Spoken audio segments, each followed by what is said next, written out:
오늘 하나님 말씀은 로마서 3장 21절로 26절 말씀입니다. 로마서 3장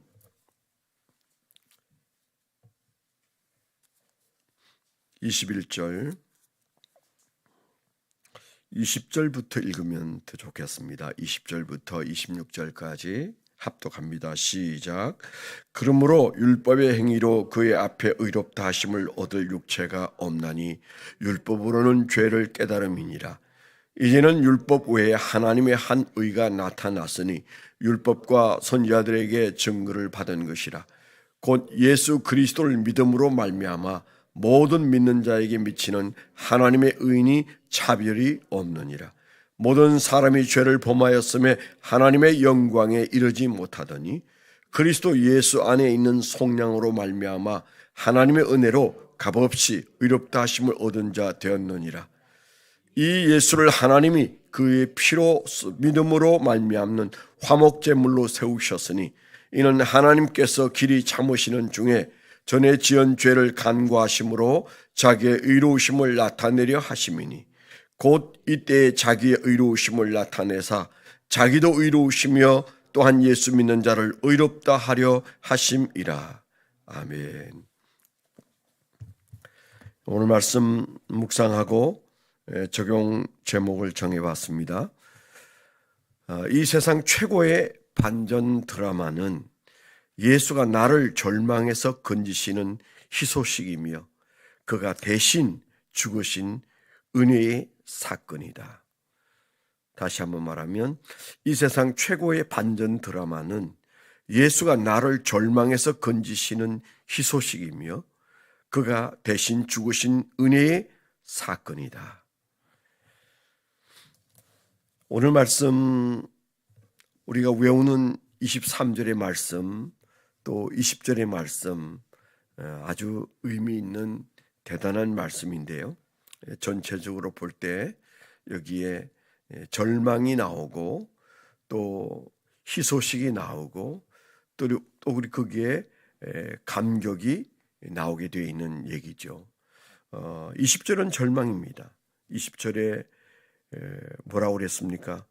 율법의 행위로 그 앞에 의롭다 하심을 얻을 육체가 없다. 왜냐하면 율법은 죄를 없게 하는 능력이 없어요. 그것은 죄를 인식할 뿐이다. 그렇게 기록되어 있죠. 죄를 깨닫는다. 이 말은 무엇이 죄인지 인식한다. 그런 것이죠.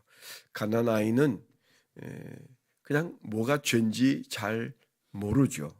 학습에 의해서 그 양심이 깨어나면서 죄를 인식하기 시작하면서부터 삶이 고달파지는 건데요. 그런데 우리가 세상을 살면서 학교에 가면 학교의 법이, 가정에 오면 부모가 만들어 놓은 원칙이, 또 세상에서는 세상이 만들어 놓은 내가 몰랐던 수많은 법들이 내 앞에 놓여 있다는 사실을 인식하게 되죠.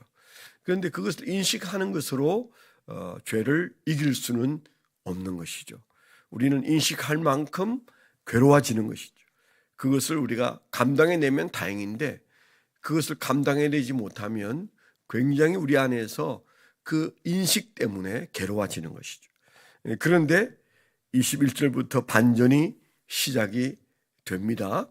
율법으로 의롭게 되는 길이 있다고, 그것밖에는 길이 없다고 생각했는데 하나님은 다른 한 길을 내셨는데 이미 율법과 선지자들의 증언으로 이미 충분히 그 길이 있다는 것을 말씀해 놓으셨는데 우리가 모르고 살았다는 것이죠.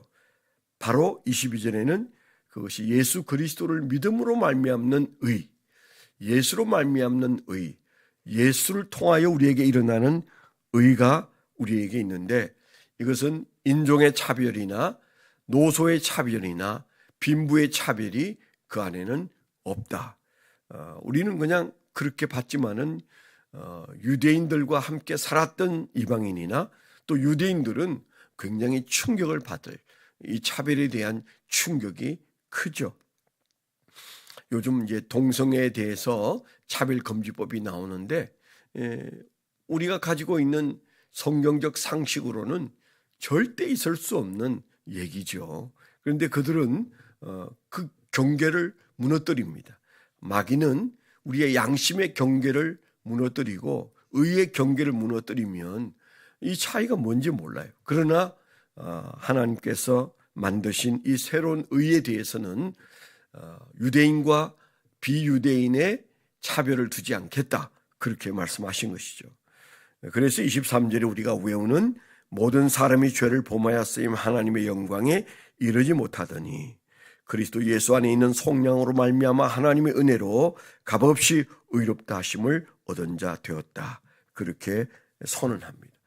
과연 우리 인생에, 저와 여러분의 인생에서 가장 큰 희소식이 있다면 율법이 아닌 예수를 말미암아 의롭게 되는 것입니다. 이보다 더 큰 것은 우리 인생에 있을 수가 없죠. 지옥에 갈 수밖에 없는 인간이 예수 때문에 천국에 갈 수 있다는 이 영원한 진리가, 우리의 영원한 이 딜레마를 해결하는 이것보다 큰 일은 세상에 절대 존재하지 않는 거죠. 이 세상에 태어나서 우리가 먹고 사는 일이 크다고 생각하지만, 그러나 우리가 잠시 후에는 앞서거니 뒤서거니 하나님 앞에 서서 심판을 받을 텐데, 그 심판의 자리에서 하나님께서 우리를 하나님 곁에 두시겠다고 선언하시는 그 선언을 미리 우리가 받았다는 사실은 이 세상의 남은 인생과 살아온 인생에서 아무리 뒤져봐도 그런 큰 반전의 축복은 불가능하죠.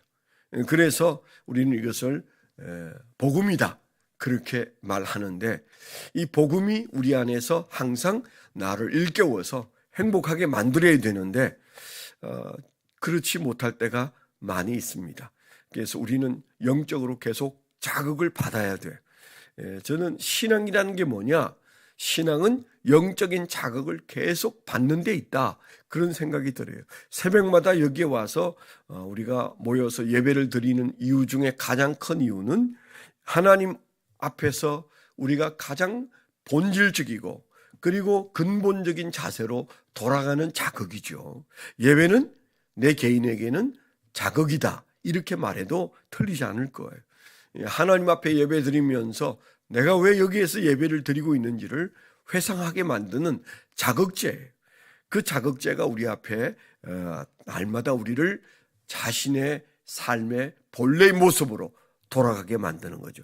눈물이 없이는 내 삶을 정리할 수 없는, 내 존재 가치를 돌아볼 때마다 우리 눈에서 눈물이 나올 수밖에 없는 이 큰 반전의 드라마, 절대 하나님 앞에 우리는 설 수도 없고 갈 수도 없고 하나님과 함께 살 수도 없는 이 영혼의 짐을 내려놓게 하신 분이 예수님이시다. 그래서 우리는 예수를 기뻐합니다. 그리고 더 대단한 것은 바로 그 죄인의 자리에 예수님이 대신 죽으셨다는 것이죠. 그냥 공짜로 내 문제가 해결된 것이 아니라 그게는 예수님이 대신 짊어지신 엄청난 예수님의 희생이 나로 하여금 하나님과 함께 살고 예수님과 함께 살게 만들었다라는 이 엄청난 감격스러운 반전 앞에 우리는 날마다 자극받으면서 사는 거예요. 저도 신앙생활 하면서 내 가슴으로 받았던 감격이 머리로 올라가 버릴 때가 있어요. 눈물 뿌리면서 그렇게 울부짖고 감격하고 했던 그 신앙의 은혜가 어느새 머리로 올라간다. 아는 것으로 딱 자리매겨줍니다. 그래서 스풀전이 말했다는 것처럼 아침에 출근해서 예수님의 은혜를 생각하는데 감격이 없더라. 그것 때문에 눈물이 났다는 얘기를 했다는 얘기를 종종 듣지 않습니까? 그런 것처럼 내 가슴에 있던 이 은혜가 서서히 올라가서 머리에 탁 멈춰버리는 그런 때를 종종 느낍니다. 아는데 감격은 없는 그 복음, 그건 정상적인 신앙이 아니죠. 우리가 그저 살아가면서 부부로 사는 것도 마찬가지입니다. 부부로 10년, 20년, 30년, 40년, 저희 부부는 44년을 이제 살고 있는데 엊그제 이제 결혼 기념일이 지나갔습니다. 밥 한 끼 둘이 앉아서 비싼 밥을 먹었습니다만은 우리가 결혼 생활하면서 부부에 대한 그런 감격, 그 감격이 어떤 면에서는 처음 결혼했을 때와 같지는 않을 수 있지만 그러나 자세히 들여다보면 그때는 생각지도 못했던 은혜가 부부 사이에 있는 거죠. 그 은혜를 우리가 생각하면 날마다 서로 감사하면서 사는 것이고 이제 현실 앞에서 그것을 잊어버리면 그냥 그것은 머리로 올라와 버리는 거죠. 세상 사는 혹 그럴 수 있다 치더라도 하나님과 우리 사이, 예수님과 우리 사이에 가슴에 있어야 할 이 사건이 머리로 올라가 버린다는 것은 굉장히 심각한 일이 아닐 수가 없어요. 그럴 수 있는 것이 아니고 그게 벌써 신호가 경고의 신호라는 사실을 기억해야 돼요. 그래서 어떤 목사님은 그런 말을 했죠. 18인치가 문제다. 18인치가 문제다. 여기서부터 다시 가슴으로 그 은혜를 끌어내려와서 가슴에 은혜가 있게 살아야 되는데 그게 18인치 끄집어 내려오는 일이 보통 어려운 게 아니다. 그런 말을 했어요.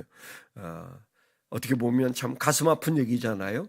그 사연을 가지고 있으면서도 우리는 그런 은혜를 머리에 두고 가슴은 싸늘하게 현실 문제로 가득해서 그냥 우리가 염려와 근심과 불평과 원망으로 산다는 것은 허비하는 것입니다.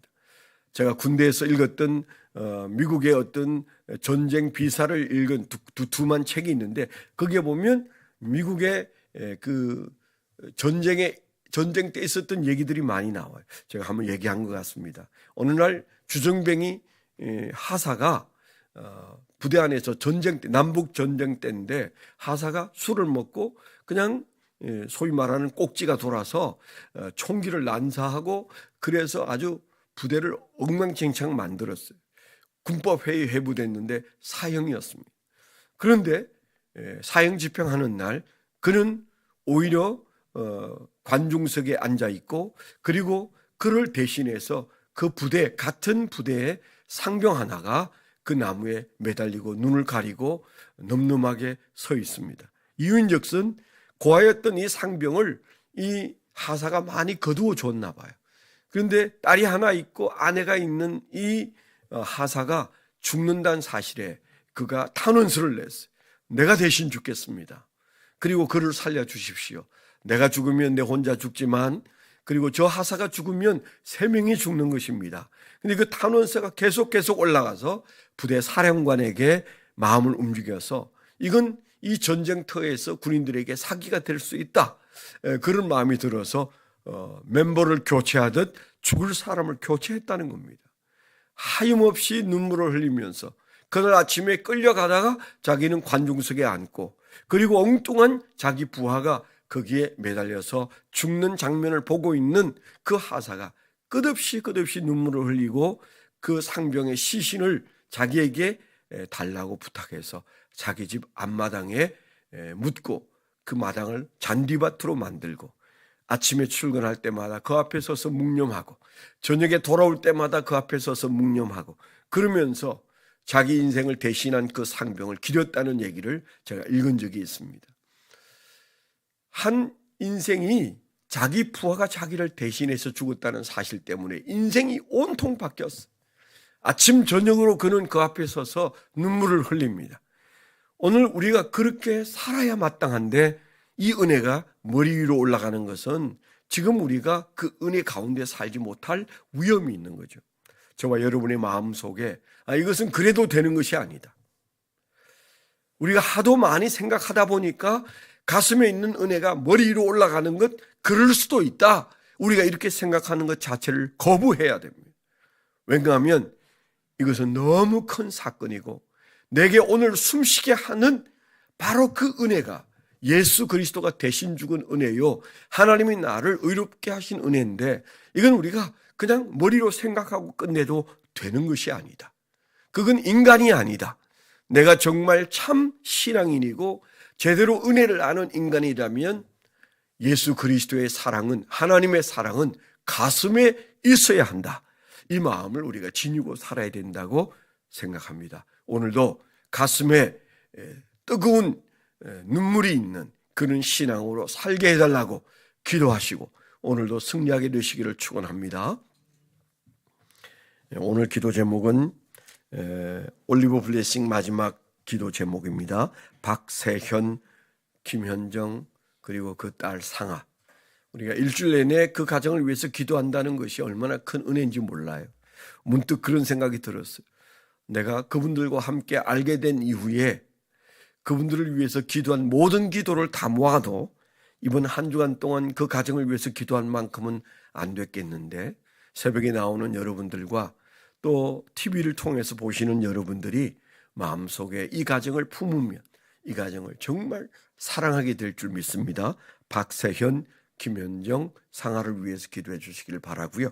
그 다음에 수능생들의 이제 대학 진학을 위해서 여러분들이 그 마음을 위로해 주시고 붙잡아 주시고 또 하나님 앞에서 잘 준비되게 해달라고 기도해 주시고, 주일날 예배가 성령 충만한 성령에 임재하는 예배가 되게 해달라고 여러분 기도해 주시고, 전쟁터에서 하나님의 공의와 하나님의 사랑이 집행되어지는 은혜가 있도록, 저 전쟁하는 나라에 하나님의 공의와 하나님의 사랑이 있도록 우리 함께 기도해 주시길 바랍니다. 하나님 아버지 감사합니다. 오늘도 하나님의 은혜 가운데 하루를 살게 하시고 하나님과 동행하게 하시고 하나님께서 우리를 지키시고 인도하심을 믿고 사는 새로운 한 달을 주셔서 감사합니다. 오늘도 넉넉히 성공하는, 넉넉히 승리하는 거룩한 백성들이 되게 하여 주시옵소서. 예수 그리스도의 이름으로 감사하며 축원하며 기도하옵나이다. 아멘.